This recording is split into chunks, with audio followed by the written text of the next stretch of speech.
The James Show Podcast. A couple things before we jump into our first topic here. I love this new law putting the 10 Commandments in Texas school classrooms. And some people are thinking, well, James, aren't you a libertarian? Shouldn't you not like this? I'll explain myself. But listen, throughout this show today, I want you to tell me your Memorial Day story. And I don't mean like what you barbecued over the weekend. I mean, I want you to tell me about the person in your life, your father, your uncle, your husband, your son.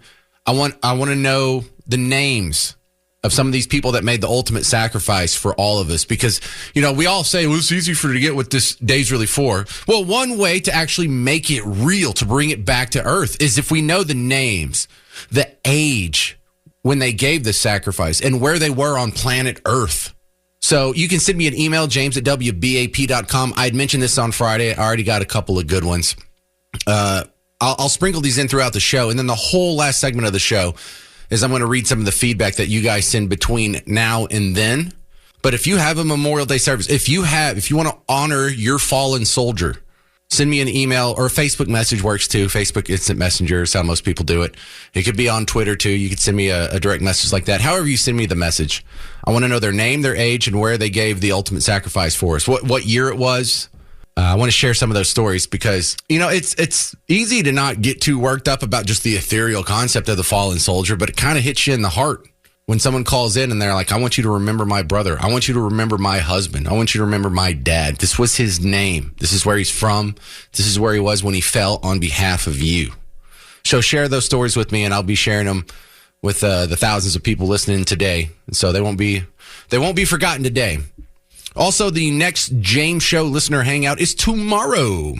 It's going to be at Manny G's in Keller, about 7 p.m. to 9 p.m. or wherever. Here's the good news. It's free. So even if you're cheap, you should go. But Keller, look, North Fort Worth, you people in the Denton area, you people who call me from like Justin and Hazel and stuff. This is probably as good as it's going to get for a while. It's pretty close. I know I have a lot of listeners in that area, so tell a friend, bring a friend, come and meet me, other awesome WBAP listeners like yourself. That's tomorrow, Manny G's in Keller. It's on Keller Parkway, just a little bit east of 35. It's like Keller Parkway and what's that other highway there, 77 or 377? Should ask the traffic people, or I should look it up. But yeah, Manny G's. Your phone knows where it's at. Just ask them. But all right, my top story, this law to make 10 Commandments be forced into all public school classrooms. It's now looks like it's going to go to the governor's desk. So not quite law yet. But if Governor Abbott signs it, it will force all public school classrooms to have a copy of the 10 Commandments on the wall. Love it. Love it. Now, I do consider myself, at least civilly speaking, a libertarian. And if this were happening in a vacuum or under my preferred system of governance or schooling, I would most certainly oppose this law if we had the schooling industry the way I see fit. But since I don't get to choose my perfect scenario, and I have to live in this world where we have socialized schools, where we have government indoctrination of your children, where we have a prepaid government monopoly on schooling, and they're already using it as basically re-education camps, then fine, let's play the game then. If you can indoctrinate people into your belief system, then we'll play that game too. And if you don't like it, well then how about we fix schools? Because we don't. We have socialized schools now. If all schooling was the way I preferred, we would just get rid of the Department of Education, both in D.C. and Austin. We would return all schools to the private sector.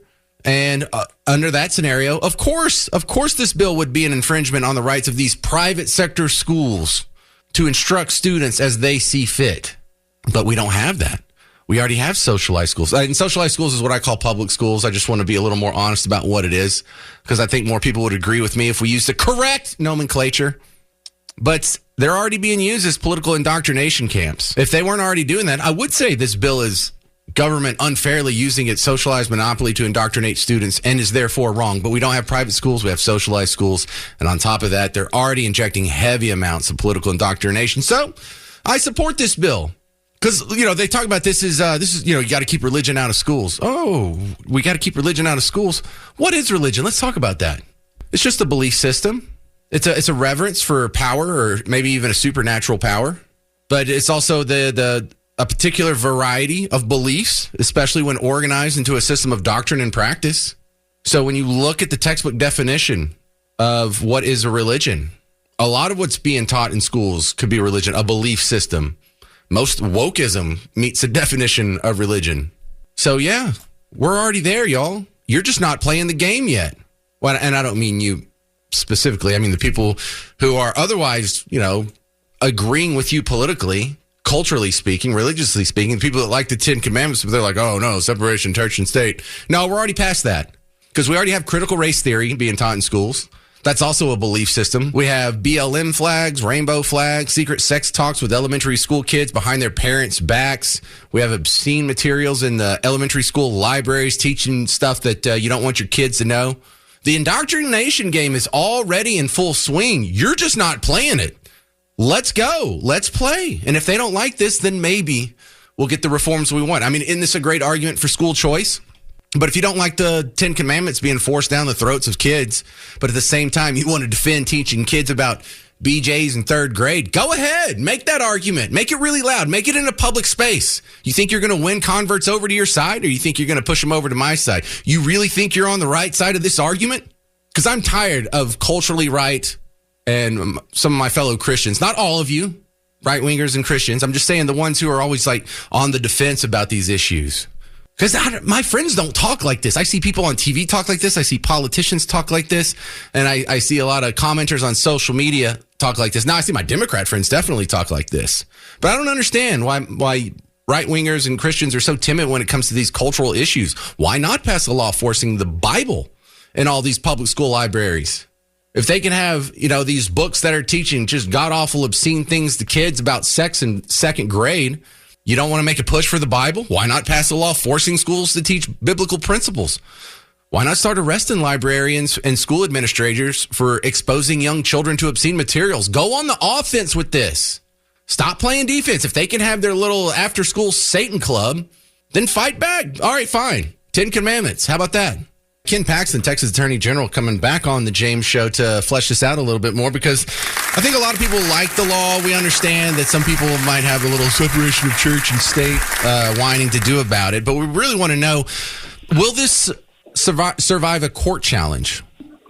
So, we survived a similar court challenge when Texas had the 10 Commandments put on the grounds of the Capitol. So that was a case that was decided several years ago, decades ago. And it survived constitutional challenges from all kinds of liberal groups. So I would think this one would survive constitutional challenge as well. You never know with the Supreme Court. You have the liberals on there who are much more stringent about any type of religious issues being done in the schools, and then you have the more conservatives who are more open to it. Well, didn't you do that challenge to the 10 Commandments on the state courthouse? No, that was before you. Okay, I think I was in the legislature when that occurred, but I was not Attorney General. Although it seems like I've been Attorney General that long, but I haven't. How long have you been Attorney General? It's been a while. It feels like 4 years. I'm in my 11th year, and it's definitely gone fast. Good Lord. Okay, so Ken Paxton, you're the Attorney General. What would you say to one of these commenters over here on Twitter that says there's a separation of church and state? This is unconstitutional, Ken. Well, I do know that what that means. I mean, I studied constitutional law at the University of Virginia, which was founded by Thomas Jefferson, who knew a little bit about the Constitution, I think. And that idea of separation of church and state was something he wrote to the Danbury Baptists in Virginia. And what he meant by that was that not that there could be no religion or any association or any connection to religious thought in our country or in our schools or anywhere else in the public sector. What he meant by that was that the state could not, like the state of Virginia, could not constitutionally set up the Anglican Church as the state religion. So that particular phrase has been greatly exaggerated and extrapolated by liberals who make it out to be something very different than what Thomas Jefferson wrote. Is there any worry that Governor Abbott might not sign this bill? I'd be surprised. I wouldn't. I mean, he's the one that he was Attorney General. He went and fought. He's the one that actually argued the 10 Commandment case when that came up. So I would be shocked if suddenly his views had changed on that. But he'd have to speak for himself on that, but I'd be quite surprised. Well, they've tried this in other states, and Louisiana's tied up in courts. I think, didn't Arkansas pass a similar bill? How's this working in other states? So the only one I know about is Louisiana, and we're actually, Texas is leading an amicus brief on that, which means we are in support of their law, and we are filing briefs with... I'm sorry, Ken, I don't know what an amicus brief is. It's just a brief, it's arguments by our state, and we try to include other states that feel the same way, in front of a court. We try to give persuasive weight because we're a big state and we have other states joining us to say, look, this isn't just Louisiana that thinks this is constitutional. There are lots of states, court, you need to listen to us too, because we have an opinion on this, and we think you should say this is constitutional. Can we make sure to include the idea that if you don't like how the Texas schools are being run, that would sure be a good argument for school choice? I like that. Probably doesn't get made to the court, but certainly as people are talking about this, I agree with that. I mean, if we had school choice, we wouldn't really have much of an issue with this. This to be parents would send their kids where they wanted to, and if you had schools that were more open to religious conversations, then that would be a decision by the parents, not necessarily by the schools or anybody else or the government saying, no, you can't teach that, which to me, a lot of people don't realize when we have this establishment clause, which in the Constitution, the First Amendment talks about you can't establish a religion, but there's also a free exercise clause that guarantees the free expression of religious thought in this country. So those sometimes are in tension, but we have definitely weighted more towards the establishment side of this and hindered the free exercise of religion in our country. Texas Attorney General Ken Paxton with us. What's the biggest case you got going on right now? What's getting most of your attention today? Well, we've got about 40 or 50 lawsuits trying to work out with the federal government that we sued Biden over. Those are pretty big in our repertoire. But also we just settled a Google case for $1.4 billion. We have another big Google case coming up probably August. It goes to trial if it stays as it is. So that's a pretty big case because we're arguing that Google has a monopoly on advertising on the internet, that they control 97% of the advertising, and that because of that, they've done some deceptive and anti-competitive things that they should be held liable for, and that monopoly should be broken up so that there's more competition and consumers have a fairer deal on things that are purchased on the internet. Well, if this law does get signed by the governor, putting the 10 Commandments in public school classrooms, I think you're going to have some legal paperwork to follow right behind it. So good luck with all of that. Hey, thanks a lot. Have a great Memorial Day. This is Jerry in Dallas. You're on WBAP. What do you think about the 10 Commandments in Texas schools? Well, it's Gary, not Jerry. Okay. I'm all for it because I'm old enough to remember when it was in the public school, when prayer was in the public school. And I think there's nothing in the Constitution that does not allow it. Yeah, so I love the misinterpretation, and it has to be just an aggressive misinterpretation of the Fourth Amendment guaranteeing a freedom of religion. That doesn't mean we have to erase all semblances of religion from the public sphere. Like, how did you make that leap? So, Jerry, and here's a dirty little secret: are you in Dallas? Or are you from Dallas? Or are you from like a small town? No, I'm from Dallas. Okay, so my kids go to school out in a really small town, which is just 2 school districts over from the really small town where I grew up. We still pray. We still pray in school. We pray at like the football games. The pastor at First Baptist Church of Bug Tussle is the guy on the PA, and he comes out and he does a prayer. And it would probably horrify the Rachel Maddows and Jake Tappers of the world, or the delicate sensibilities of the dense blue ears around here. But we still do it. No one can stop us. They don't even know. They don't know what goes on out there. They're not sending someone to monitor us. They don't have like the morality police that's going and checking us out. Just so it might make you feel better, Jerry, we still do that out in the middle of nowhere. We still have my niece graduated on Friday in the official school stadium. We had a prayer on the loudspeaker before and at the end of the event, and no one has a cow, no one freaks out, and we don't have school shootings, and you can leave your car unlocked in the parking lot. So there's still a lot of places where, culturally speaking, what you experience as a child is dominant. It would just be nice if the other people in the bubble got to see that too, because it's pretty nice, isn't it, Gary? Yes, it is. All right. Well, thank you for your call. Appreciate it, sir. Steve Keller, you're on WBAP. What do you think? Very much yes. If we go back to our founding fathers, over half of the signers of the Declaration were ministers. If you did a little bit of research, David Barton in Burleson and Washington, D.C. has come out with a Founder's Bible. It was common during the Revolutionary time for people from the age 12 to old adult to read the Bible cover to cover on a yearly basis. They were so well read that their daily speech incorporated biblical language. It was common to write a letter from friend to friend or husband to wife or whoever in biblical languages, adding portions of a verse to their conversation. And it's amazing how we've allowed the society to become so bastardized, if you want to call it that, adulterated. Adulterated is a good word for it. Now, listen, let me point out something that kind of bolsters the point I was making in the first segment. If we, when the time period you were talking about is before we had public schools, when we had all private schools, schools were a lot better. The students did a lot better. They learned a lot more. It was a much more rigorous curriculum. And don't forget that even in Texas history, when we had the come and take it flag, what was that, 1835, 1836? The little backwater townspeople of Gonzales were quoting King Leonidas from the Battle of Thermopylae in what, like something 100 BC? The movie 300. One other point. Go ahead. The Ivy League colleges, all of them, were originally set up as seminaries to prepare ministers to go out into the rest of the world and proclaim the gospel to the rest of the world. Now, Steve, you're absolutely... I know, but Steve, you're absolutely right. We're having missionaries from outside the U.S. come and witness to the heathens here in the U.S.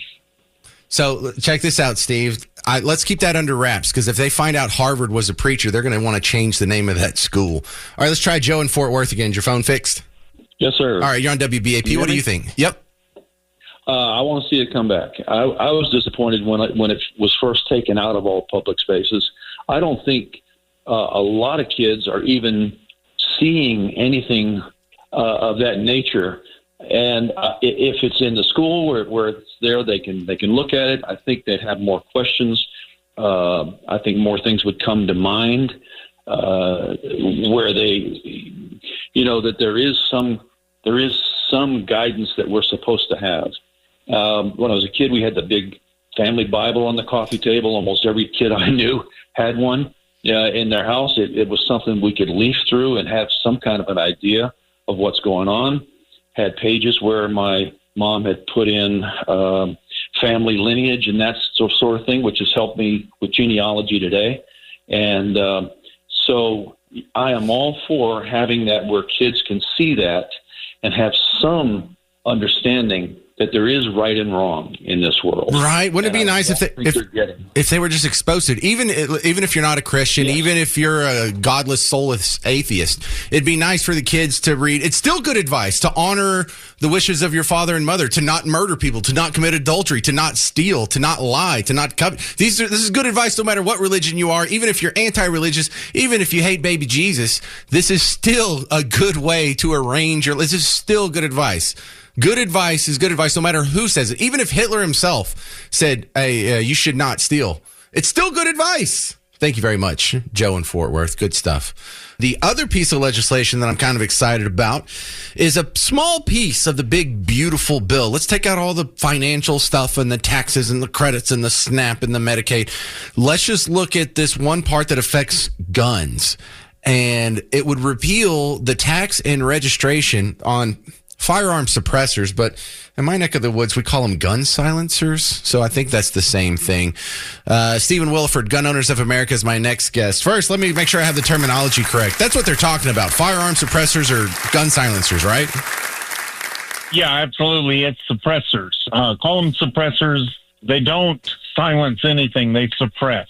That's like a muffler for your gun. Exactly. Yeah, I like the idea that some people think silencers means silence. Oh, he dropped off. What the heck happened? Okay, thank you, Garrett. But yeah, he's right. The terminology's kind of important here because when people hear silencers and they see it on TV or they see it on the movies, it goes from a big loud to just a, and that's not how it works. If you've ever, seen a silencer or I guess heard it in real life, it takes this down to like a this. Okay? So what really happens here is all you're doing with silencers is you're not enabling, because the concern is, well, you're going to enable criminals to get away with gun crimes because, people won't be able to hear it or they won't be able to do it clandestinely or it won't be as easy to find them or cops won't know where the shots are coming from or whatever. Oh, stop it. Silencers in real life are primarily used for people who are gun enthusiasts so they don't go deaf by the age of 40. But, okay, good. Stephen Williford's back. So, Stephen Williford, what's the argument when they got these registration and big tax on firearm suppressors passed? What's their rationale for even having it in the first place?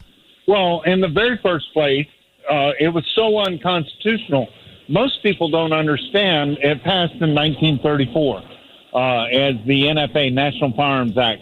Do you know what they got Al Capone for? Yeah, tax evasion. You know what tax he was evading? Was it the suppressors? It was the short barrel rifle suppressors and full automatic. Now that's news to me. Well done, sir. That's kind of important. Anyway, go ahead. They charged him for every machine gun he had, every short barrel rifle, and every suppressor. That was the only way they caught Al Capone, which I'm not trying to defend Al Capone. He was a piece of garbage. But the fact is, they passed an unconstitutional law for the whole nation just so they could get one man. So how has it survived this long, Stephen? Personally, I don't know. It is unconstitutional. I think they passed it in a time where gangsters and stuff, but they're not as big a problem as what we have nowadays. And it's not about gangsters shooting up the streets. You don't see gangsters using suppressors. And by their own line of thinking, think about this for just a moment. The Christmas parade murder that ran over people, and they ran over people in the band, he ran through that crowd, that parade. And by their line of thinking that we should just remove all the mufflers off of all the cars, that way the band could have heard him coming that day and got out of the way. See, it's the same thing. I find this super frustrating that a law this illogical, this obviously unconstitutional, and on top of that, just completely ineffective can persist for so long. Well, we are starting to take our country back. The left has lost their mind, and we are starting to take our country back. And it matters. It's time to get back to the Constitution because criminals don't care what laws you pass. They're going to do whatever they're going to do because they're criminals. They ignore the laws. And even OSHA recognizes that it is hearing protection. OSHA recognizes suppressors are hearing protection. And every other country that allows guns other than the United States actually think you're uncivilized if you fire your firearms without a suppressor. So why in this country are we stuck with suppressors? And for that matter, short-barreled rifle ban. What's the rationale for a short-barreled rifle ban anyway? I guess they think it's easier to conceal. And yet you can conceal a pistol and short-barreled rifles, and it doesn't make any difference. They did that all for Al Capone. Gun laws are so dumb. They are ignorant.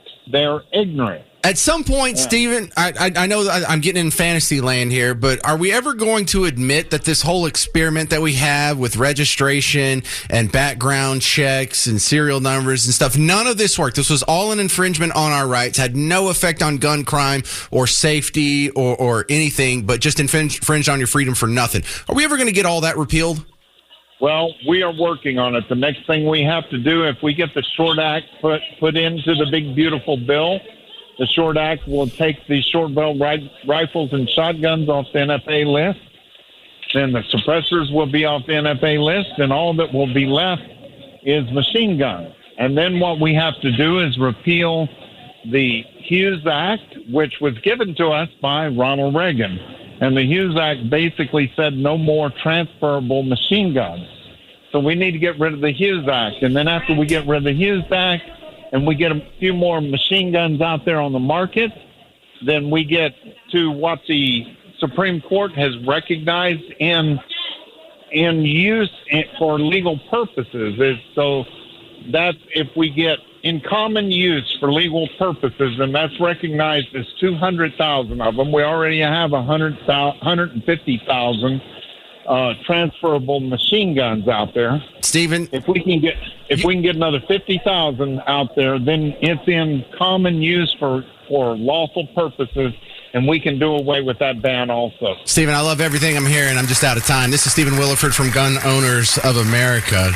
Keep up the good work, sir. Get rid of all those laws and let me know how I can help. I'm James Parker. It's News Talk 820 and 93.3 FM WBAP. Now, we have a new law that's headed to the governor's desk. It passed both chambers, and it would put the 10 Commandments in Texas classrooms in all public schools. And I must admit, if this law were happening in a vacuum or under my preferred system of schooling, that I would most certainly oppose it. But since we are forced to pay for government schools and have a prepaid government monopoly, a socialized school system where the government controls the curriculum, we're already playing ball. Let's fight the culture war. Let's do it. What do you think? 800-288-9227. This is Mark in Dallas. You're on WBAP. What do you think? So as I understand it, the law requires it to be in every classroom and in like general public areas. Yes. And that's my issue with it. If it's required, I'm not in favor of it. Why does that? Well, because let's say I'm a hardcore atheist and I believe there is no God. Why can't I have that in my classroom? There is no God. Let's discuss. What if I'm a Satanist and I want to have a, plaque that's, appropriate in that type of environment, or I want to have the Buddha on my desk? Freedom of religion allows everyone to express their religion in their way. Right, but you've already given proper decorum. You've already given that up when you handed over the curriculum for schools to government. If government's going to choose what the curriculum's going to be, what's going to be on the wall, then we would like our cultural issues to be represented as well. If you can have a pride flag or a BLM flag on the wall, you should be able to have the 10 Commandments on the wall without anyone saying, well, this is a violation of my belief system. Well, that's too bad, because our belief system gets violated every single day in public schools, and I see this as fighting back. Now, is this my ideal situation? No, I would like to remove all government indoctrination from schools, but since we're already past that, and this is the game we're playing under the rules that we have to play against, I like the idea of throwing in some of our belief system as well, because I think, generally speaking, it would be good for the kids, whether or not they're believers, even if they're Buddhist, honoring your mother and father, not lying, stealing, committing adultery, all whatever's in the 10 Commandments. That's good advice no matter what religion you are, even if you're secular. Yeah, there's nothing wrong with the 10 Commandments. They all have to do with not being negative towards another person and then, putting God first in everything in your life. Well, let me put it this way then. My sister was a math teacher in Buck Tussle. She just teaches fourth grade now, like everything. But for a while there, she's taught specifically math. Now, she didn't like Common Core, but the government controls her. The government owns the building, the land, her paycheck. The administrator sets the curriculum, buys the textbook. So she didn't get to choose her preferred belief system on how to instruct the class. It's already forced down to her through a top-down system. Now, I disagree with the top-down system. So if this makes people uncomfortable, then maybe we should get government out of the schooling business. And I think that's the ultimate goal here. My ultimate goal isn't to force all classrooms to have the 10 Commandments in it, just the public ones. And if you get rid of public schools, then I don't have any say-so, or the government doesn't have any say-so over whether or not you put the 10 Commandments on your wall. Yeah, the ticket voucher, getting a school voucher is by far the best way to combat these types of issues. That way parents can choose which classes they want to. Well, hang on. Really, making the classrooms more, private sector based. That way there's more competition. Well, if that's the case, then why not get rid of public schools altogether? Because that's what I believe in. The private, the voucher system is better than what we have now, but I think that only proves that socialized schooling fails just like socialism fails in every other industry. Oh, yeah, no, the school system's an absolute chaotic mess. I hated it when I was going through it. It didn't benefit me at all. I was homeschooled up until the 8th grade. And then my mom wanted us all to go to high school because, she was on the college ride argument and wanted us to have the social life. And for me, I'm a worker. I work with my hands every day. I don't like thinking, when it comes to advanced math and all that stuff. I mean, I'm an HVAC technician, so I have to use my brain. But I'm a doer. I like to go out and do stuff. So for so long, I was wasting so much time in school, and I know there are tons of other individuals like that. Well, damn it, Mark. I got excited when you said you disagree, but now you're so nice and I like you. That's no fun. Thank you, Mark. Yeah, thanks for having me on. All right. I like the guys that get all mad at me and yell and stuff. Deanna said here on Twitter, this is white Christian nationalism at its finest, and it's BS, except she spelled out the whole word. How is this white? And how is this nationalist? It doesn't say anything about your country. It's not a jingoistic list of commands here. And it seems to be sort of race neutral or just doesn't even mention race at all. Thanks, Deanna. Great criticism here. Because this is all what I want. I want to spur this debate. I want to hear all these people go on the record about how you can't be indoctrinating our kids. Oh, well, if you're going to have your indoctrination shoved down our kids' throats, then can't we have our religion just thrown in the mix on what you're shoving down kids' throats? And then there's also a lot of actual intelligent discussions that I think are waking people up because people are saying, doesn't that violate the Constitution, separation of church and state? And then people under that will immediately say, where in the Constitution does it say that? And so the guy will probably go and Google it and then be like, oh, God, I didn't know that. It doesn't really say that. Well, crap. And then he's not going to come back and comment, but the gears are turning in some people's head to make them think in a way that they haven't before. And this is ultimately going to work out in our favor if this becomes law.